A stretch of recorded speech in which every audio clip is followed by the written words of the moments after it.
Welcome to my channel पढ़ो learn together. उम्मीद है कि आप तमाम लोग खैरियत से होंगे। जैसे कि आपको मालूम है, मैं रेगुलर बेसिस में आपको चैट जीपीटी के बारे में रेगुलर अपडेट दे रहा हूं कि इसमें आप क्या क्या चीज़ें देख सकते हो और क्या क्या चीज़ें कर सकते हो। तो चलें आज की वीडियो भी आपने टाइटल और इसका क्या देख लिया होगा, थंबनेल भी देख लिया होगा कि किस टॉपिक पे है। क्योंकि बहुत सारे स्टूडेंट्स होते हैं जिनको अपने क्वेश्चंस को सॉल्व करना होता है और वो क्या करते हैं, वो जाते हैं मुख्तलिफ प्लेटफॉर्म में और अपने क्वेश्चंस को लिखते हैं और उसका आंसर्स मालूम करने की कोशिश करते हैं। ठीक है, लेकिन मैं आपको क्या बता रहा हूं, मैं आपको बताने जा रहा हूं चैट जीपीटी के बारे में कि अगर आप कहीं पर प्रॉब्लम आती है और आपको सॉल्यूशंस नहीं मिल रहे होते तो ये वेब एप्लीकेशंस आपको तमाम सवालात के जवाब दे देते हैं। इससे पहले भी मैंने आपको बताया था कि आपको इंग्लिश में कोई प्रॉब्लम आती है या आपको इंग्लिश में किसी ग्रामर की मिस्टेक्स होती है या फिर आपको ऐसे और ये तमाम चीज़ें लिखना होता है, लेटर लिखना होता है और उसके बारे में आपको नहीं मालूम होता कि हम कहाँ जाके लिखें, तो मैंने आपको बताया था चैट जीपीटी के बारे में। तो आज की वीडियो में भी मैं आपको बताऊंगा कि चैट जीपीटी से आप केमिस्ट्री के न्यूमेरिकल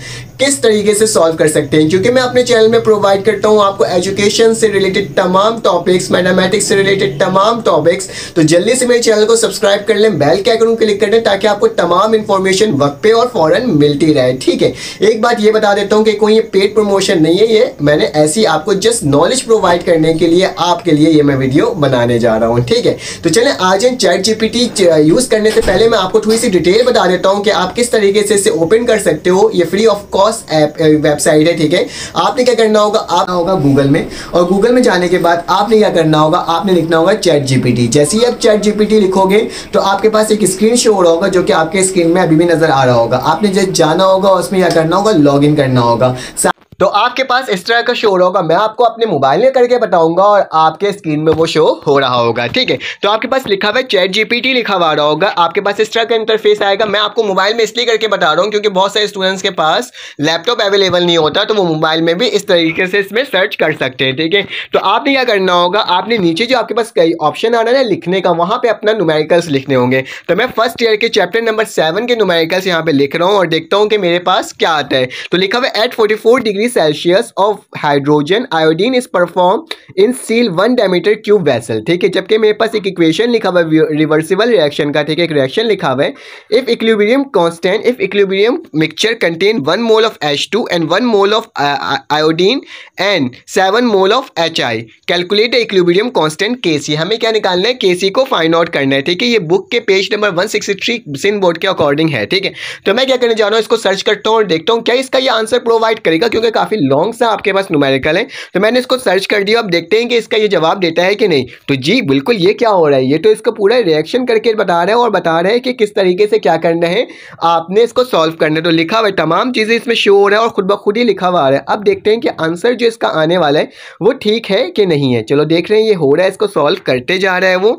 तो हमारे पास क्या आ रहा है, इसको सॉल्व करे जा रहा है तमाम। इसने ना एक्सप्लेनेशन भी दे रहा है कि एक्सप्लेनेशन क्या होनी चाहिए और क्या नहीं होनी चाहिए। आप तो सिंपल शॉर्टली सॉल्व करते हो ना, ये क्या करेगा, ये आपको एक्सप्लेनेशन के साथ इसकी वैल्यू को सॉल्व करके बताएगा अपने अंदाज में। ठीक है, तो आपने जब देखना होगा, आप इसको एक दफ़ा पढ़ोगे भी ना तो क्या हो जाएगा, आपके पास इसका आ जाएगा। तो मैं बस जस्ट देखना चाहता हूँ कि जिसका जो आंसर आ रहा है वो सही आ रहा है कि नहीं आ रहा है। तो ये हमारे पास हो रहा है सॉल्व, मैं सॉल्व करके देख लेता हूँ, मुझे मालूम है इसका आंसर क्या है अकॉर्डिंग टू बुक। तो 49 आना चाहिए, देखते हैं कि इसमें क्या आ रहा है। ठीक है, कांस्टेंट की वैल्यू, तमाम वैल्यूज़ को ये सॉल्व कर रहे हैं और देखते हैं कि हमारे पास इसकी वैल्यू क्या आ रही है।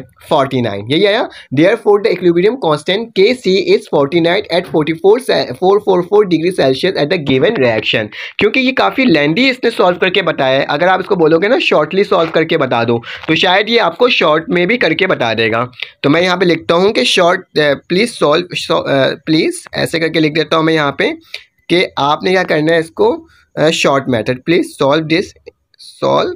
ठीक है, सिंपल से इंग्लिश भी लिखोगे ना जो आप मतलब नॉर्मल बंदा लिख सकता है तो भी ये पहचान जाता है। ठीक है, तो प्लीज़ सॉल्व शॉर्ट मेथड। ठीक है, शॉर्ट मेथड से आप क्या करो, इसको सॉल्व करो दिस क्वेश्चन को। ठीक है, तो मैं जस्ट सिंपल से ही लिखा है कि देखते हैं मेरे पास क्या आता है, क्या ये शॉर्ट मेथड में करता है। तो देख लेते हैं, ये हो रहा है, ये सॉल्व करना स्टार्ट किया है। क्योंकि काफ़ी बड़ी वैल्यू आ रही थी, इसको सॉल्व करना मुश्किल हो जाता, लेकिन ये तमाम ना एक्सप्लेनेशन देता है। ठीक है, अगर एक्सप्लेनेशन देता है तो उसी के तहत ये सॉल्व करते हैं। तो मेरा आंसर जो आया था वो 49 आया था, वो बिल्कुल ठीक था। ठीक है, तो ज़रा देख लेते हैं ये शॉर्ट मेथड में किस तरीके से सॉल्व कर रहे हैं। जैसे इंटरनेट होगा उसी तरीके से ये होगा सॉल्व। ठीक है, तो तमाम एक्सप्लेनेशन के साथ ये सॉल्व करते जा रहा है।